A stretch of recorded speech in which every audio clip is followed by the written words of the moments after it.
Dear Shine family members, good morning. Shine family members, मेरा ये video सिर्फ मेरे एसोसिएट्स के लिए नहीं बल्कि मेरे उन कस्टमर्स के लिए भी हैं जो इस बीच में लगातार कंपनी को मेल कर रहे हैं, कंपनी के दिए गए लिंक पर जाकर के अपने आप को रजिस्टर्ड कर रहे हैं। इस बीच जहां चारों तरफ दुनिया में एक लॉकडाउन का माहौल बना पड़ा हुआ है और हर तरफ कोई जहां कहीं पे भी है वहां पर रुक सा गया है, पूरी दुनिया की तरफ से रुक सी गई है। उसके बाद भी हम आपकी डिटेल, आपके डेटा को हम कलेक्ट करा रहे हैं और जितनी जल्दी लॉकडाउन ख़त्म होगा आप सभी लोगों से फ़ोन पर बात करते हुए, आपके वेरिफिकेशन करते हुए आपको रास्ते दिए जाएंगे। माय डियर फैमिली मेंबर्स, मेरे पास कई लोगों के मैसेजेस आते हैं या आ रहे हैं, इसलिए मुझे वीडियो आज बनानी पड़ी, जिसमें कुछ लोगों ने मुझे राय दिया कि सर आप टाइम टाइम पर अपने कस्टमर्स के लिए अपने वीडियो और ऑडियो ज़रूर देते रहिए, जिससे लोगों का विश्वास बना रहे। क्योंकि इस बीच में कुछ ऐसे भी लोग हैं, एक्टिव हैं, जो तरह तरह के ग्रुप्स तैयार करके लोगों को भड़काने का भी काम कर रहे हैं। माय डियर, मैं कहना सिर्फ यही चाहूँगा कि लोग अपना अपना काम करेंगे, जज आपको कर रहा है कि आपकी चीज़ें कैसी होनी हैं।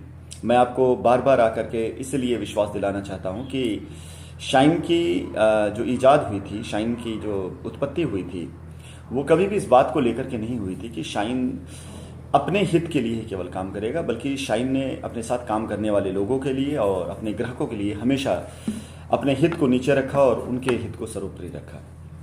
मैं अपनी बात को कंप्लीट करने से पहले, और ये मेरा वीडियो खासकर मेरे कस्टमर्स के लिए है और उन एसोसिएट्स के लिए जिनसे मेरा कभी डायरेक्ट कोई वास्ता नहीं रहा है, उन लोगों के लिए है।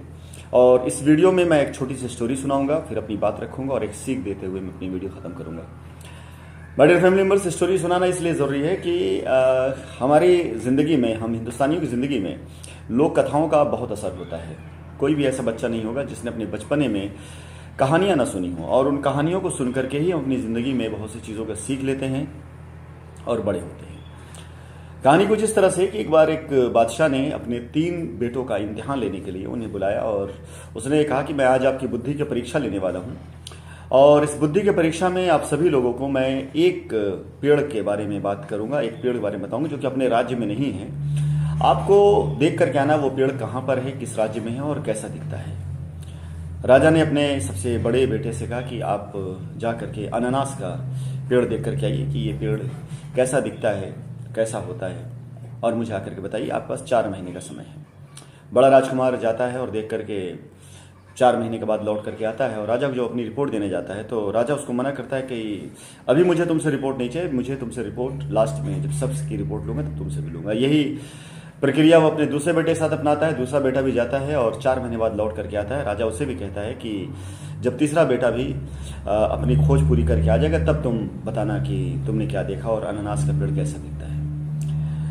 सेम प्रक्रिया राजा के तीसरे बेटे ने भी करी और जब 3 के तीनों राजकुमारों को राजा ने एक दिन दरबार में बुलाया और सभी दरबारियों को बुलाया और राजा ने पूछा कि अब आप लोग अपनी अपनी रिपोर्ट पेश करिए कि आपने क्या देखा और अनानास का पेड़ कैसा दिखता है। तो सबसे पहले बारी बड़े राजकुमार की आई। बड़े राजकुमार ने कहा कि पिताजी, आपने किस पेड़ को देखने के लिए मुझे भेज दिया था? ये तो बिल्कुल सूखा था और इसमें न फल थे न पत्तियां थीं। इतनी देर में दूसरे राजकुमार ने उसको रोका और कहा कि नहीं नहीं, आपने लगता है कोई गलत पेड़ देखा है। दरअसल पेड़ में फल नहीं था लेकिन पत्तियां थी, पेड़ हरा भरा सा था। तब तक तीसरा राजकुमार वो बोल देता है कि आप दोनों भाई गलत बता रहे हैं। मैंने जिस पेड़ को देखा, मैंने लोगों से पूछा कि यही अनानास का पेड़ था। वो पेड़ तो हरा भरा था, उसमें पत्तियां भी थी, उसमें फल भी लगे हुए थे। आप दोनों लगता है किसी गलत पेड़ को देख करके आए। तब राजा ने अपने तीनों राजकुमारों को बैठाया और उन्हें समझाया कि दरअसल तुम 3 के तीनों ने एक ही पेड़ को देखा है, लेकिन तुमने अलग अलग समय पर देखा है। जब बड़े राजकुमार ने पेड़ को देखा था तो उस समय पेड़ की स्थिति ऐसी थी कि उस पर पत्तियां नहीं थीं और वो पतझड़ का सीजन था। जब छोटे राजकुमार ने, मझले राजकुमार ने जाकर के पेड़ को देखा तब तक उसको पत्तियां आ चुकी थीं, और जब छोटे राजकुमार ने जाकर पेड़ को देखा तो उसको फल भी लग चुके थे। कहानी ये सीख देती है माय डियर कि किसी भी व्यक्ति के बारे में तब तक कोई राय मत बनाइए जब तक उसके अंत को, यानी आखिरी जो उसका है अंत, वो ना देख लीजिए, जब तक उसको पूरी तरीके से ना जान लीजिए। क्योंकि आपने कब, किसको, किस समय, कैसे देखा हुआ है, जरूरी नहीं कि उस इंसान का व्यक्तित्व या उस इंसान की नीयत वही हो। शाइन परिवार के सभी लोगों ने शाइन को हर वक्त पर, हर समय पर देखा है और शाइन की एक ही नीति रही है, फल देना। शाइन ने हमेशा अपने कस्टमर्स के लिए, अपने एसोसिएट्स के लिए फल देने की बातें करी। कभी भी ऐसा कोई भी शख्स मुझे नहीं याद है जिससे कभी शाइन ने यह कहा हो कि आप बिजनेस ला कर दीजिए ताकि मैं आपकी लायबिलिटी उतार सकूं। ऐसा कभी भी नहीं किया गया है। हमेशा शाइन ने काम को करने के लिए और काम को बड़ा करने के लिए, अपने कस्टमर के हित के लिए, अपने एसोसिएट के हित के लिए काम किया है। आज भी शाइन वही कर रही है। बहुत से लोग आज इसमें साथ दे रहे हैं शाइन का, और मैं उनके लिए सबसे पहले धन्यवाद दूंगा। अगर वो साथ न दे रहे होते तो शायद मेरे ख्याल से मैं भी इतनी मजबूती से आपसे बात न कर पा रहा होता। और वो साथ वही लोग दे रहे हैं जो शाइन के आखिरी वजूद तक को जानते हैं कि शाइन की आखिर में नियत क्या है। मैं अपने ग्राहक और कस्टमर से ये कहना चाहूँगा कि कोई भी अगर आपको रास्ता दिखा रहा हो, क्योंकि बहुत से ऐसे लोग हैं इस वक्त, जब से लॉकडाउन हुआ है तब से ऐसे लोगों की संख्याएं और बढ़ी हैं, जिसके लिए मैं धन्यवाद भी दूंगा उन लोगों को। जो लोग पहले विरोध और विद्रोह की नीति पर काम कर रहे थे, आज वो सपोर्ट की नीति पर हैं, क्योंकि उन लोगों से डायरेक्ट बात हुई है, या तो उन लोगों की बात हुई है जो रास्ते पा चुके हैं, जो रास्ते दे रहे हैं, या मेरी बातें हुई हैं। और जब सारी बातें होने के बाद उन लोगों को ये पता चला कि लोगों के लिए हल निकाल लेना या अपने कस्टमर को उनका हक दिला देना ये ज़्यादा अच्छा है, आसान है और फ़ायदेमंद भी है। माय डियर, हाँ डेफिनेटली इसे फ़ायदा है। जो लोग आगे बढ़ करके आज अपने कस्टमर्स की लायबिलिटी को दूर कर रहे हैं, किसी भी कस्टमर की लायबिलिटी को दूर कर रहे हैं, 2 रुपए कमाने के रास्ते भी उनके पास में हैं। ऐसा नहीं कि वो कुछ गलत लोगों से वसूली कर रहे हैं या कुछ गलत कर रहे हैं।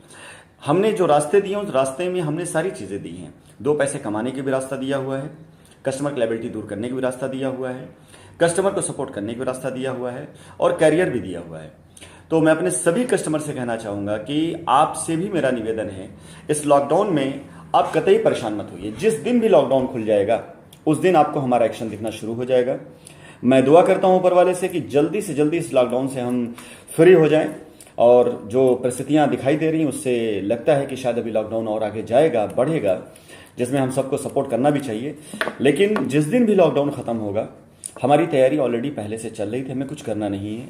लैंड बैंक हमारे पास मौजूद हैं। इस बीच हमने कम से कम ये तैयारियां कर ली हैं कि हमारे पास कहाँ कितनी लैंड्स हैं, कितनी ज़मीनें और हमें खरीदनी, हमने उसके भी रास्ते निकाले हैं। हमारे बहुत से ऐसे प्रेसिडेंट्स और बहुत से ऐसे हमारे साथी जो आज हमारे साथ में उन लैंड्स पर भी काम करने तैयार बैठे हुए हैं जहाँ पर लैंड पैच मैच में भी नहीं है, और उन्होंने भी उस जगह पर कस्टमर की लायबिलिटी ख़त्म करने का वादा भी किया है। तो ऐसी बहुत सी तैयारियां इस बीच में हुई माय डियर, जो पूरी तरीके से आपको नहीं पता है। और जब आपको नहीं पता है कि आखिर तैयारी क्या है, तो जाहिर सी बात है कोई भी आपको कंफ्यूज कर सकता है, कोई भी आपको बरगला सकता है, कोई भी आपको भटका सकता है।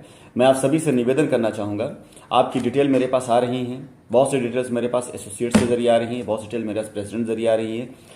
जो भी अपनी डिटेल कहीं पर भी दे चुके हैं, चाहे वो ऑनलाइन उन्होंने सबमिट करी हो, चाहे उन्होंने अपने किसी प्रेसिडेंट को दिया हो जो इस समय मुझसे कांटेक्ट में हो, वो निश्चिंत रहें, कंपनी उनके लिए पूरी तरीके से तत्पर है, तैयार है। जैसे ही लॉकडाउन ख़त्म होता है वैसे ही कंपनी सबसे पहले कस्टमर्स की रजिस्ट्री शुरू कराएगी। हमारे सभी कस्टमर जिन्होंने हम पर विश्वास किया है उनकी रजिस्ट्रियाँ जल्दी हों, इसकी प्राथमिकता हमारी होगी। इसके साथ ही साथ मैं आप लोगों को जल्द ही जो आपके कैश रिटर्न है, अगर कुछ लोग चाहते हैं कि नहीं लायबिलिटी में ज़मीन नहीं बल्कि उसके बदले उनको कैश मिलना चाहिए, तो मैं उसका भी रास्ता आप लोगों को बताऊंगा। लेकिन थोड़ा सा रिलैक्स होने दीजिए, थोड़ा सा लॉकडाउन ख़त्म होने दीजिए। दुनिया किस तरफ जा रही है, किधर हमारे देश की या दुनिया की अर्थव्यवस्था किस तरफ जा रही है, किस करवट बैठ रही है, ज़रा उसको देख लीजिए, समझ लीजिए, उसके हिसाब से मैं आपको रास्ते भी दूंगा। लेकिन माय डियर, एक बात तयशुदा है कि शाइन का जो वजूद है उसे जो लोग पूरी तरीके से नहीं जानते हैं उन्हें भी मैं बताना चाहूँगा, और जो जानते हैं उन्हें बताना चाहूँगा। शाइन वाकई में एक फल देने वाला पेड़ है। वक्ती तौर पर अगर शाइन को आपने पतझड़ में देखा है या वक्ती तौर पर शाइन को आपने ऐसे दौर पे देखा है, तो वो शाइन की रियलिटी नहीं, वास्तविकता नहीं है। जो हिंदुस्तान में कई साल तक था वो शाइन की वास्तविकता है। जो चंद महीनों में आपने देखा शाइन की वास्तविकता वो नहीं है। मेरी दिन रात की मेहनत, मेरी कोशिश शाइन परिवार को खड़ा करने, बड़ा करने के लिए, और आज भी लोग मेरा साथ दे रहे हैं। आज भी शाइन परिवार के कुछ कारोबार स्टार्ट हो चुके हैं जो लोगों को रोजगार देने के काम आएंगे, और शाइन परिवार सेल्फ ट्रेड पर विदाउट इन्वेस्टमेंट लोगों को फ्री अकाउंट दे करके उनको पैसा कमाने का मौका दे रहा है। ऐसे प्रोग्राम, ऐसी चीज़ें शाइन ही लाता है, शाइन ही ला सकता है। और अगर आपको अंत में अपनी बात करते हुए मैं अपनी बात खत्म करते कहना चाहूँगा, अगर आपको लगता है कि ऐसे किसी प्रोग्राम के हिस्सेदार आप भी बन सकते हैं, तो शाइन के किसी भी मेंबर से जो शाइन में इस समय मॉनिटर बन चुके हैं उनसे कांटेक्ट करिए और पता करिए कैसे फ्री अकाउंट मिलना है, और उस अकाउंट को लेकर घर बैठे ट्रेड करिए। प्रॉफिट में आपकी हिस्सेदारी है, नुकसान में आपकी मर्जी है कि अगर आप आगे अकाउंट लेना चाहते हैं तो अपने को नुकसान कवर कर रहे हैं, नहीं तो कोई दिक्कत की बात नहीं, आपसे कोई रिकवरी नहीं है। My dear Shine family members, Shine अपने वजूद को जानता है, अपनी पहचान भी जानता है और अपने कस्टमर्स के अधिकार को भी जानता है। मैं अपने सभी कस्टमर से कहना चाहूँगा, बिल्कुल हौसला मत हारिए, हिम्मत मत हारिए। आपके बहुत से ऐसे लोग जो एक समय में आपको कंपनी के खिलाफ खड़ा करते थे, आज वो कंपनी के साथ में आपके लिए खड़े हैं। उनका साथ दीजिए, उनके साथ खड़े होइए। मैंने 500 प्लॉट आप लोगों के लिए, अभी जब तक मेरे से कोई सूचना नहीं कितने लोग हैं, 500 प्लॉट अलग से मैंने निकाले आप लोगों के लिए, उन लोगों के लिए जो एक ज़माने में, एक समय में शाइन के विरोध में खड़े हुआ करते थे, उनके लिए मैंने 500 प्लॉट की श्रृंखला निकाल के रखी है कि सबसे पहले 500 कस्टमर्स को आप सेटिस्फाइड करिए। उनमें से एक आप भी हो सकते हैं। माय डियर, आप घबराइए मत, जल्दीबाजी मत करिए, किसी ऐसे व्यक्ति का हाथ पकड़िए, दामन पकड़िए जो आपको रास्ता दे रहा हो और अपना रास्ता लीजिए। धन्यवाद my dear Shine family members, आपके विश्वास और आपके भरोसे के लिए। और ये बरकरार रहा तो यकीन जानिए, आपका पैसा आपको मिल जाए, आपकी ज़मीन आपको मिल जाए, ये आपके लिए फ़ायदेमंद है। ऐसे तथ्यों के साथ खड़े होकर के बिला वजह निगेटिव होना या अपने माहौल को, अपने दिमाग को निगेटिव करना या चिंता में जाना, ये आपकी सेहत के लिए और आपके इन्वेस्टमेंट के लिए सही नहीं है। इन सबको छोड़िए, आप विश्वास जानिए, शाइन खड़ी है और बराबर खड़ी आपके साथ में।